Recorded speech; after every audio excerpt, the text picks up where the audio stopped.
I'm gonna try to wrap this up in like less than 30 minutes, so wish me luck. Now, as an artist with many artist friends, the conversation regarding AI art is something that I'm sure has been had by countless other artists all across the world. With this video right here, I'm not gonna try to make some super in-depth explanation on how artificial intelligence works and the history of it and the intricacies of how the different softwares generate artwork with the input of some words. Really, I'm just blowing off some steam about my issues with AI art and why it could be detrimental to future generations of creatives should it become accepted as the standard itself. Now, what exactly is AI art? It's basically artwork made with something known as generative AI. This is tech that uses the patterns within massive sets of data and then uses the collective info gathered from said data to create some new artwork. With these AI generators, a person has to simply type in a prompt, which the software will then use to create an image based off the description. And this is done through something called a neural network, which is an algorithmic system that uses the patterns that it finds within the big sets of data uploaded into the software in order to create an image. So if you were to ask an AI generator to make an image of Goku, it wouldn't know what you're talking about if it has no data of whatever this thing known as Goku is. But if you uploaded thousands of images of Goku into that software, it now has enough data to understand what you're talking about when you mention Goku.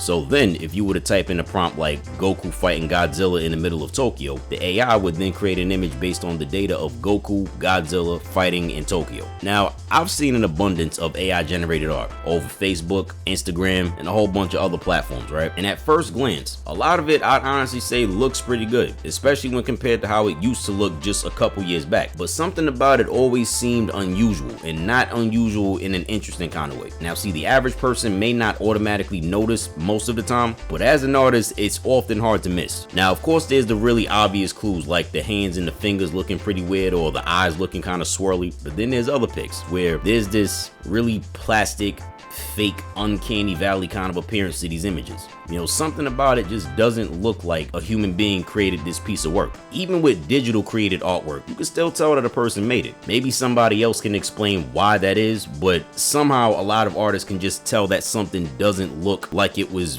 man-made, basically. Now, as I'm sure many of you have been hearing about lately, is the quote-unquote war that's been going on between artists and the AI advocates who call themselves artists. The issue, of course, revolving around AI-generated art being considered as stolen art. Now, art theft is something I'm sure is not new to anyone who's ever uploaded their artwork to any kind of social media platform before. You've seen pages that re-upload someone's artwork, but for some reason they just flat out refuse to credit or tag the artist. And see, this is why many artists end up watermarking their stuff the way that they do, because even if the artist puts their watermark on the artwork, you have these thieving ass cats who want to repost it on their own platform to gain more notoriety, who end up cropping out or just straight up blotching out the entire watermark. If you've ever uploaded a piece of artwork and it got like, I don't know, maybe a dozen likes and a few comments on it, only then to see that somebody else reposted your artwork as a meme and it ends up getting thousands of likes, reactions, shares, and comments, you understand just how damn infuriating art theft really is, especially when that bread is involved. Moral of the story,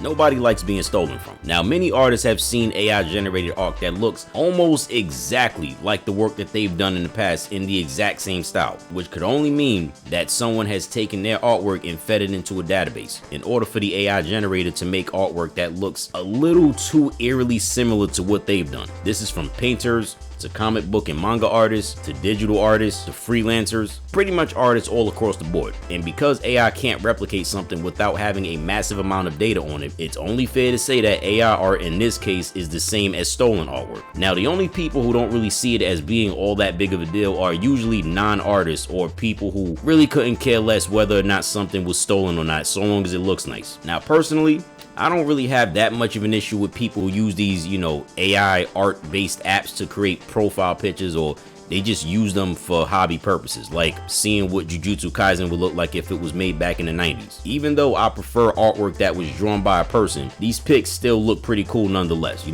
They're interesting in their own way, seven-fingered hands aside. Basically, what I'm saying is people who use AI art for fun aren't the problem, at least not in my book. Now, my real issue is with those AI users who try to pass themselves off as an actual artist, or people who even try to use that stuff for monetary gain, like those who print out AI art and then try to sell that stuff at Comic-Con. Which begs the question, are AI artists real artists? To put it quite bluntly, no! Point blank period. And you want to know why? because these people did not take the time it took to develop the skills necessary to create a piece of art like that. They didn't spend years doing art studies, still life drawings, learning color theory, spending days frustrated and wondering if you've lost the ability to draw because your drawings haven't been looking all that great for a while now. You didn't go through the fires of trial and error until you got good enough at art to the point where you could look at something that you drew and you was like, damn, I really made this, huh? So nah, AI bros don't count as artists. You're a prompter. It's not up for discussion. It's what the fuck it is. That's not an opinion, it's a fact. The fuck you mean I ain't no real artist? You know how long it took me to type up all them prompts to get the pictures I wanted? You know how much money I spent on this fucking software? So? I don't care if you spent 10 G's on a cooking machine that cooks food for you, and all you gotta do is just add some ingredients and press a button, and then it does 98% of the work, the 2% being you adding the ingredients and then pushing the button. That shit does not make you a chef. That machine literally cooked the entire thing for you. The only thing that you contributed to the effort was adding the ingredients for the meal that you wanted and then pressing a button. Same thing with AI artwork. The machine made the artwork. All you did was type in a few prompts here and there until the software was able to produce the picture that you wanted. You may catch yourself standing amongst actual artists, but just because you're among them, that doesn't make you one of them. It really wouldn't be all that fair to enter into a contest where everybody else made their own artwork either traditionally or digitally, and then somebody else comes in with some AI artwork that they printed off the computer, and then they end up winning the contest. That's cheating, asshole! Claiming that you're an artist because you paid for some software that makes art for you, meanwhile you've created nothing with your own hands and talent, is like purchasing the rights to Lord of the Rings and saying that it's your creation because now you're legally allowed to change things and mess up the lore. You didn't spend the 10 plus years crafting this epic narrative. You did not become a linguist in order to create these several different languages with a how to read guide within the book for a race of beings within that story. Nothing of what made Lord of the Rings amazing was due to your efforts. You just bought the rights to make an adaptation based on the source material that somebody else cooked up decades ago, but you have created nothing. Now with Peter Jackson's adaptations on the other hand, that's like the equivalent of an artist making fan art of their favorite popular characters. You know, fan art isn't an attempt to try to create a knockoff version of somebody else's IP. It's basically a way to show respect and appreciation to an IP that motivated and inspired oneself to pursue art. It's not an attempt to try to claim credit for somebody else's idea or make the originator seem obsolete. And you want to know something that's been just burning my brain for a minute, is realizing the fact that AI artists are literally the exact people who digital artists have been catching hell for like the past 10 to 15 years or so. All the time cats had to hear people say stuff like, You're not a real artist. Digital art doesn't even count. The computer drew that for you. But then here come these AI bros with their AI generated artwork, a bunch of pictures that the computer literally made for them. Ain't that some shit? And you want to know what's crazy about those comments back in those days? Is that those comments didn't even come from just people who simply just observed art but weren't artists themselves. Nah, son, some of those comments even came from other artists, bro. I'm talking about specifically artists who were like strictly traditional. Like they just did not care to dibble dabble on the digital side of the art game, which is wild because it's like, dog, even if you're drawing on a tablet, you still need to know how to draw. It ain't like you can just tell the tablet or the pen to just draw something and then boom, artwork happens. Now don't get me wrong, I ain't saying it wouldn't be nice to be able to do that, but see, that's just not how the game works. I can't even tell you just how badly that I wish I could just manifest the artwork that's in my mind onto the canvas. I'd have had at least 9 or 10 different comic book stories completed by now, but instead of that, we gotta deal with the cards we've been given. We gotta use the variety of tools at our disposal in order to translate what we visualize in our heads onto the canvas as best as possible. And one of the most frustrating things about making art is that it's never 100% accurate to what you envision, at least speaking from personal experience. Now, I've heard some people speak in defense of AI and why artists are just bitter that a program can do the same thing that they can. Well, if you think AI don't make us real artists, then people that work at bakeries aren't actual bakers because they use the oven to bake the pastries. It's not like they baking cake with their bare hands. Man, what the fuck is you talking about? What the fuck was that? I'm sorry, man. No, And it's like, alright, since you want to be a little smartass about the whole thing, a human being cannot physically bake or cook anything with their bare hands. Anyone who's not a smooth brain would never come out their face and say that someone who uses an oven is not a real baker. That somebody who uses skillets, pots and pans and stoves and other cooking utensils aren't real chefs. That somebody who uses a wrench is not a real mechanic or construction worker. Or that somebody who uses pencils, nibs, paintbrushes, mouses or tablets is not a real artist. These are all tools to assist the professional in their job. The tools are not doing the job for the professional at the push of a button. The overall process still requires human hands and input in order to make sure that the desired outcome is achieved. All AI does is just make it easier for you to be a goddamn poser, to make you appear to be an artist who spent years honing your skills. I mean, let's just keep it a stack and tell it like how it is. Someone who just scribbles in a notebook during class is more of an artist than a prompter. Someone who just started taking art lessons off of YouTube videos is more of an artist. A 3-year-old who's been daggering some crayons onto some paper is more of an artist. Even somebody who traces is more of an artist than a prompter, because even tracing takes some amount of effort. Now see, I've personally made well over 100 different music tracks with the help of FL Studio, which is a digital music software. Now, would I consider myself a musician? Personally, no. If I had to play the instrument sounds used in my music live on stage with the instruments that was used to make them, I couldn't play most of them. Although there's some instruments that I used to play years ago, like the trumpet, clarinet, the saxophone, the drums, but anything else, the pianos, the electric guitars, the violins, the harp and all that stuff, couldn't do it. However, that does not mean that the tracks that I made are not my tracks, because they all started off as ideas within my own head. I recorded myself beatboxing the different rhythms and melodies so I could remember them later. Then I opened up FL Studio and used all the sound packs that I needed and pretty much made the beats from scratch. I didn't sample anybody else's music. I didn't stitch other people's music into my own music. The stuff that I made was entirely my own idea. Now sure, I did have my inspirations and influences, but it's not like I was trying to make remixes of those inspirations and influences. But I thought great artists steal though. You know, I'm really getting sick and tired of motherfuckers who like to spam that quote, because it's quite clear that they want to use that to justify stealing. Like, they really out here trying to glorify style biting, bro. And it's like, look, everybody has their inspirations, and everybody takes something from their inspirations and they add that stuff to their own skill set in order to build their own style over time. Taito Kubo, Yusuke Murata, Boichi, Akira Toriyama, Kentaro Miura, Yukinobu Tatsu, Kino Nishimura, and many others are some of my top tier inspirations behind my own art style.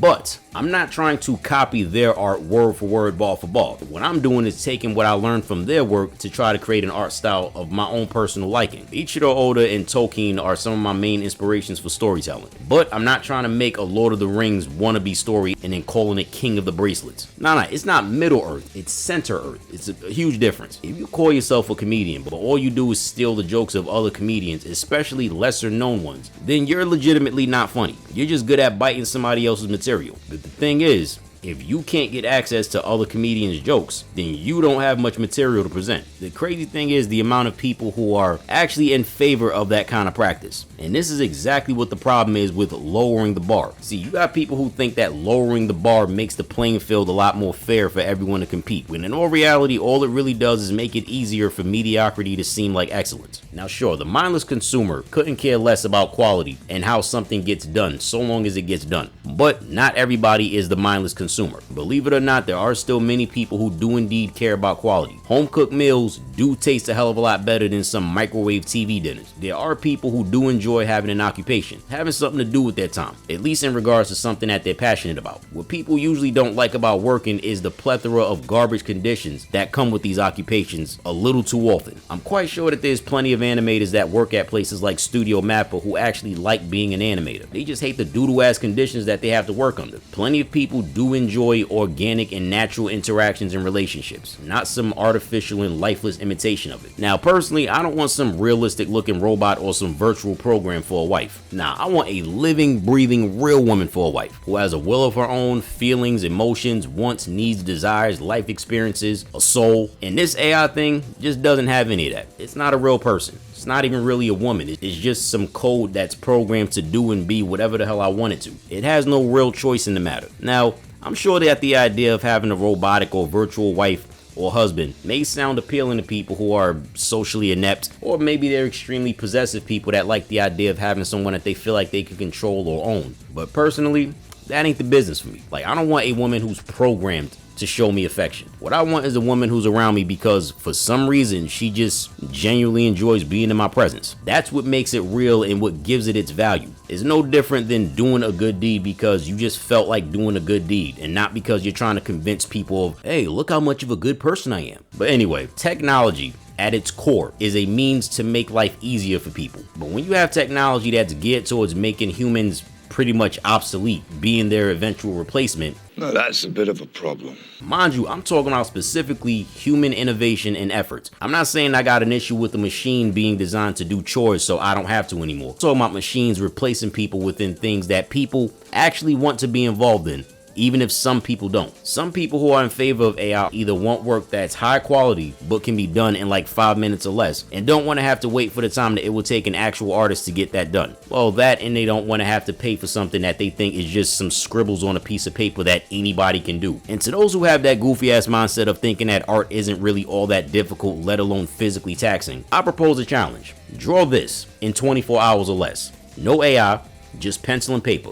Go on, give it a shot, and then tell me that it's not all that difficult, because I'm sure it's hella easy to say that something looks like it's not that big of a deal from a spectator's point of view. It's a whole different story when you're in the middle of the action. I'm like that time niggas say they could guard Jordan. Niggas say they could do it until they in that position and he make your ass look stupid. You see, people with this microwave mindset want instant gratification, yet they expect S-tier quality for something that takes a lot longer than just 5 punk-ass minutes to create. And because they're so damn childish and impatient, they want to try to rush people to get something done. We end up getting things like anime that started off with movie level animation in the first and second season, only then to start looking like some doodle by season 3. They want humans to work like machines, but because you can't get that, you want to cut out the middleman and just go straight to the machines. But see, the problem is this: without the middleman who put in all that work that the software is essentially biting off of, you wouldn't even have AI art to begin with. Take manga and anime for example, right? With stories made by human hands and imagination, there's not only a story behind the art, there's a story behind the creator of said work. There's life experiences that led to them gaining the inspiration to make the kind of art that they make. Something like that just simply cannot be replicated by a machine. It has no life experiences, it has no memories, it has no dreams, no story to tell. It was never alive. See, one of my concerns about AI going forward is that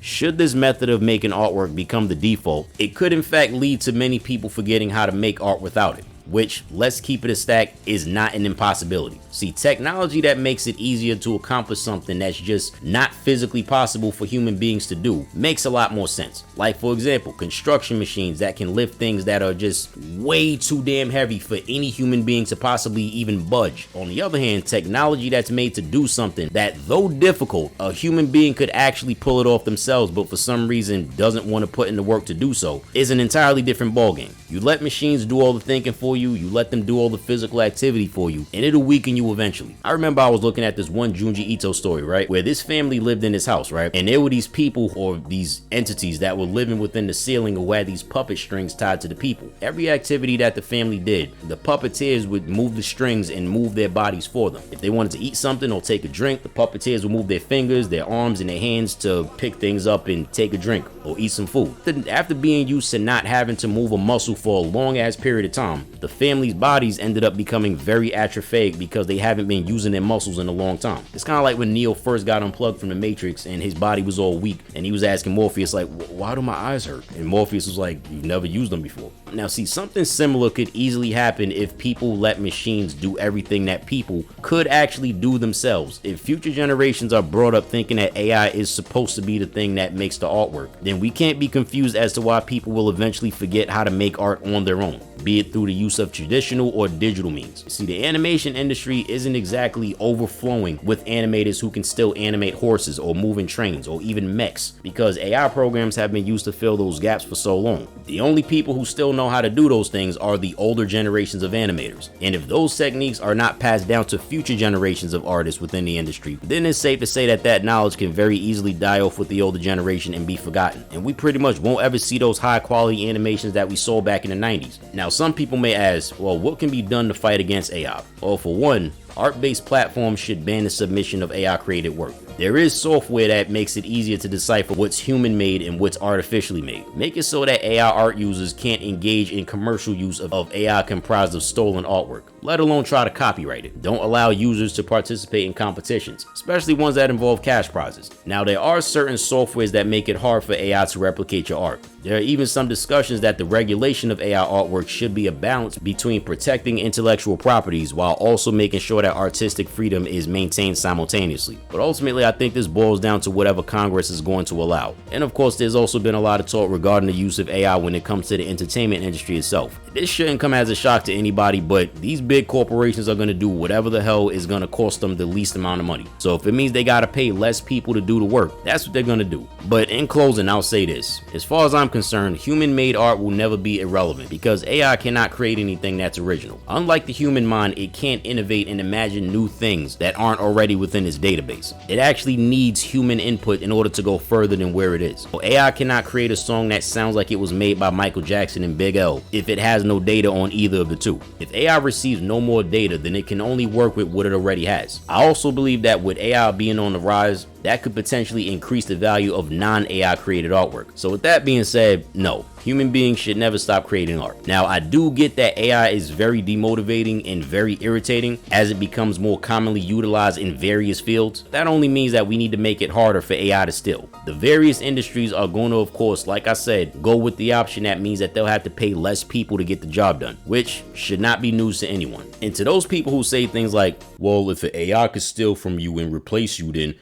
maybe you're in the wrong profession. I wouldn't speak in such a turned up nose arrogant type of way when the same thing can easily happen in whatever profession that you're in. You can also easily be replaced just like anybody else. It doesn't matter how safe and untouchable by this you may think you are. You see, art was one of the main fields that people thought that automation couldn't touch. But that was only until this shit showed up. So as much as you may think those in support of AI should be able to use it, many of us believe that creatives deserve to be able to create and not be stolen from by those who just couldn't be bothered to come up with their own ideas. Now, if an artist gives permission for their artwork to be used in AI programs, then fine. That is entirely on them. And I think it's fair if all parties involved are in agreement on something. I mean, don't get me wrong. I'm not anti-technology. I'm fine with something that makes life easier for humans. I'm just not okay with human effort and ingenuity being removed from the equation. Or who knows, maybe I'm just not the type of person who belongs in this new version of the world that's going to be the new normal in about like 50 years or so. But anyway, that's just my 2 cents. Let me know what y'all think and we can chop it up in the comment section.